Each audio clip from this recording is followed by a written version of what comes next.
بسم اللہ الرحمن الرحیم۔ محترم ناظرین، السلام علیکم ورحمۃ اللہ وبرکاتہ۔ پاکستان کو ایک بار پھر ایشین ٹائیگر بنا کر دم لیں گے۔ تفصیلات کے مطابق پی ڈی ایم و جمعیت علماء اسلام کے سربراہ حضرت مولانا فضل الرحمان صاحب دامت برکاتہم العالیہ نے کہا ہے کہ عمران نیازی نے خیبر پختونخوا کے وسائل کو اپنی ذات اور سیاست کی تشہیر کے لیے بھرپور استعمال کیا۔ اس کا حساب ہر حال میں دینا ہوگا۔ سابق وزیر اعلیٰ اور کابینہ سے بھی پوچھ گچھ ہونی چاہیے۔ ملک اس وقت نازک صورتحال سے گزر رہا ہے۔ ملکی معیشت سے کھلواڑ کرنے والوں کو کسی صورت میں معاف نہیں کیا جائے گا۔ پاکستان کو ایک بار پھر ایشین ٹائیگر بنا کر دم لیں گے۔ پاکستان ایٹمی ملک ہے، اس کی ایٹمی صلاحیت کو بری آنکھوں سے دیکھنے والوں کی آنکھیں نوچ لیں گے۔ ان خیالات کا اظہار انہوں نے جمعیت علماء اسلام کے ضلعی سیکرٹری اطلاعات مولانا قیصر الدین کی قیادت میں وفد سے گفتگو کرتے ہوئے کیا۔ اس موقع پر مرکزی رہنما عید گل مینگل بھی موجود تھے۔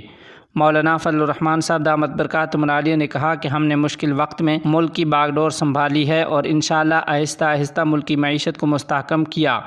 پاکستان کو ایک بار پھر ایشین ٹائیگر بنا کر دم لیں گے۔ انہوں نے کہا کہ مصر کی معیشت تباہ کرنے والے کو اسٹیٹ بینک کا گورنر مقرر کر کے عمران نیازی نے ملک سے غداری کی ہے، اس پر آرٹیکل 6 لگنا چاہیے۔ قادیانی لابی کو لانے اور انہیں ملک ہاتھ دینے والے کسی رعایت کے مستحق نہیں۔ پی ڈی ایم نے مشکل حالات میں پاکستان کی معیشت سنبھالی، انشاءاللہ بہت جلد پاکستان کو واپس اسی ٹریک پر لائیں گے۔ انہوں نے کہا کہ ملک کی خارجہ اور داخلہ پالیسی کو داؤ پر لگانے والوں کی اصلیت سامنے آ رہی ہے۔ اب عمران نیازی خود اقرار کر رہا ہے کہ انہوں نے ملک کی خارجہ پالیسی کو نقصان پہنچایا ہے۔ ملکی معیشت کا بیڑا غرق کرنے والوں کو کسی بھی صورت نہیں چھوڑا جائے گا۔ صوبے کو دیوالیہ کرنے والوں کو عوام کسی بھی صورت میں معاف نہیں کرے گی۔ مدرسہ کی چھت گرنے سے 3 طلباء شہید۔ تفصیلات کے مطابق گزشتہ کل صبح بعد نماز فجر جامعہ عبداللہ بن مسعود رضی اللہ تعالی عنہ کاشو پل لنک روڈ ڈومیل ضلع بنوں میں افسوسناک حادثہ پیش آیا۔ مدرسہ کے وسط میں بنی درسگاہ گر گئی، جس میں 3 طلباء اکرام شہید اور 2 طلباء زخمی ہوئے، جن کے نام یہ ہیں: محمد فہیم ولد زاہد اللہ شہید درجہ متوسطہ، محمود ولد مقبول الرحمن شہید شعبہ حفظ، شاہ زیب ولد اورنگزیب شہید درجہ خامسہ، سمید اللہ ولد قیوم زخمی درجہ ثانیہ، رضوان ولد عرب خان زخمی درجہ ثانیہ۔ ایک شہید کی نماز جنازہ صبح 6 کو جامعہ ہی میں ادا کی گئی، جبکہ باقی 2 شہداء کی نماز جنازہ شام کو 6 بجے ادا کی گئی تھی۔ محترم ناظرین و سامعین، آپ کو بتاتے چلیں کہ ادھر دوسری جانب چکوال مسجد میں دھماکہ ہوا۔ تفصیلات کے مطابق چکوال بھون روڈ پر واقع مسجد دیوان عمر فاروق میں سلنڈر پھٹنے سے دھماکہ ہوا، جس میں امام مسجد مولانا عبدالجبار کے بڑے صاحبزادے حافظ عثمان انتقال کر گئے ہیں۔ امام مسجد مولانا عبدالجبار کے بیٹے حافظ حسن علی نے بتایا کہ مسجد کے کمرے میں رکھے سلنڈر کا دھماکہ ہوا، جس سے کمرے کی چھت گری اور بھائی حافظ عثمان انتقال کر گیا ہے۔ ناظرین، آپ کو بتاتے چلیں کہ حافظ عثمان کی نماز جنازہ رات 10 بجے سرگوجرا قبرستان چکوال میں ادا کی جائے گی۔ سعودی عرب، عرب امارات، افغانستان سمیت پاکستان کے کچھ علاقوں میں عید الاضحیٰ آج منائی جا رہی ہے۔ تفصیلات کے مطابق سعودی عرب، عرب امارات، افغانستان اور پاکستان کے شہر پشاور اور بعض قبائلی اضلاع میں افغان مہاجرین آج عید الاضحیٰ مذہبی جوش و خروش سے منا رہے ہیں۔ امارت اسلامیہ افغانستان نے عید الاضحیٰ کے موقع پر ملک بھر کی جیلوں سے 2178 افراد رہا کر دیے ہیں۔ ان افراد کی رہائی امارت اسلامیہ افغانستان کی قیادت اور وزیر اعظم آفس کی ہدایت اور سپریم کورٹ کے فیصلے کی بنیاد پر کی گئی ہے۔ اس کے علاوہ 499 دیگر قیدیوں کی قید کی مدت میں کمی کی گئی ہے۔ چین کی جانب سے امارت اسلامیہ افغانستان کی کامیابیوں کی ستائش۔ تفصیلات کے مطابق 26 جون کو چین کی وزارت خارجہ نے سلامتی کونسل کے حالیہ اجلاس میں امارت اسلامیہ پر عالمی برادری کی تنقید کے جواب میں کہا کہ معاشی ترقی اور عوام کی فلاح و بہبود کے لیے امارت اسلامیہ کی پالیسیوں کے مؤثر نتائج برآمد ہوئے ہیں۔ دریں اثنا اقوام متحدہ کی سلامتی کونسل نے افغانستان کی صورتحال کا جائزہ لینے کے لیے ایک اجلاس منعقد کیا۔ اجلاس میں موجود متعدد ممالک نے امارت اسلامیہ کی پالیسیوں پر تنقید کی۔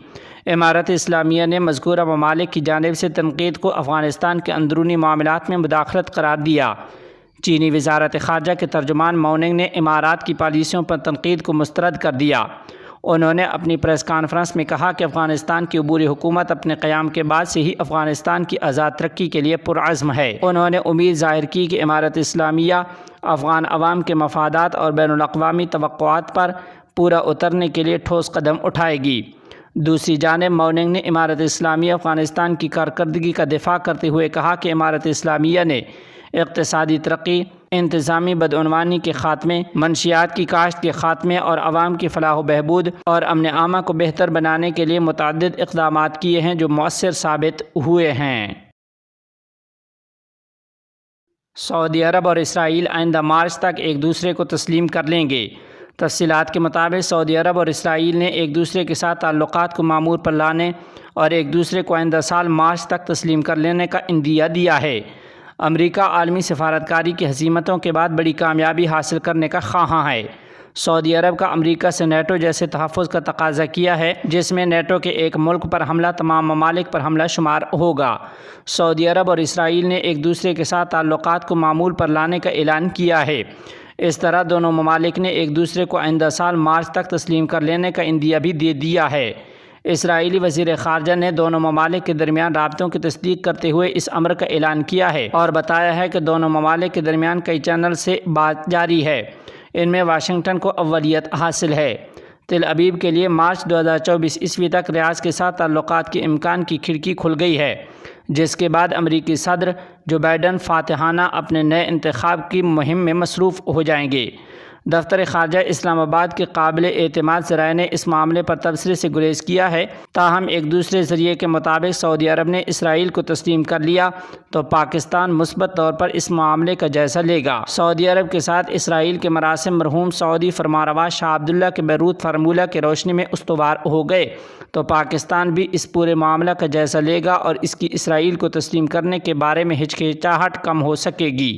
اسرائیلی وزیر خارجہ نے یروشلم پوسٹ کو بتایا کہ سعودی عرب بھی اسرائیل کے ساتھ تعلقات کے قیام میں دلچسپی رکھتا ہے۔ اسرائیل میں امریکہ کے سابق سفیر نے CNN کو انٹرویو دیتے ہوئے انکشاف کیا ہے کہ سعودی عرب نے اسرائیل کے ساتھ مراسم کو معمول پر لانے کے لیے گراں قیمت مطالبات پیش کیے ہیں۔ ایک امریکہ اسرائیل کو سلامتی کے لیے وہی حمایت دے جو اس نے نیٹو کے رکن ممالک کو اس کی دفعہ 5 کے تحت دے رکھی ہے۔ اس کے روح سے نیٹو کے کسی رکن ملک پر حملہ امریکہ پر حملہ تصور ہوگا۔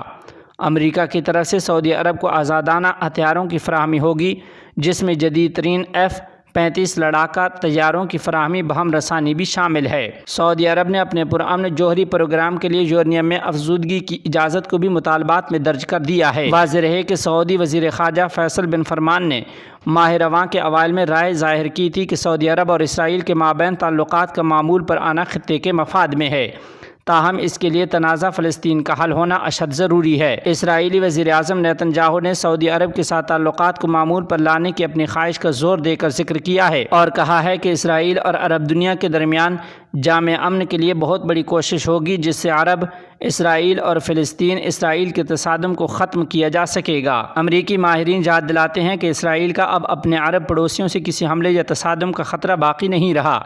اسرائیل جسے مختصر عدد کی حیثیت حاصل تھی، عربوں کے خلاف ہر حربی مارکے میں جیتتا رہا ہے۔ آج خطے میں اسرائیل طاقتور ترین ملک ہے۔ سعودی عرب کسی بھی حالت میں اسرائیل پر حملہ آور نہیں ہوگا۔ اردن، عراق یا مصر یہ تمام ممالک اسرائیل کے ساتھ اشتراک میں شامل ہو چکے ہیں۔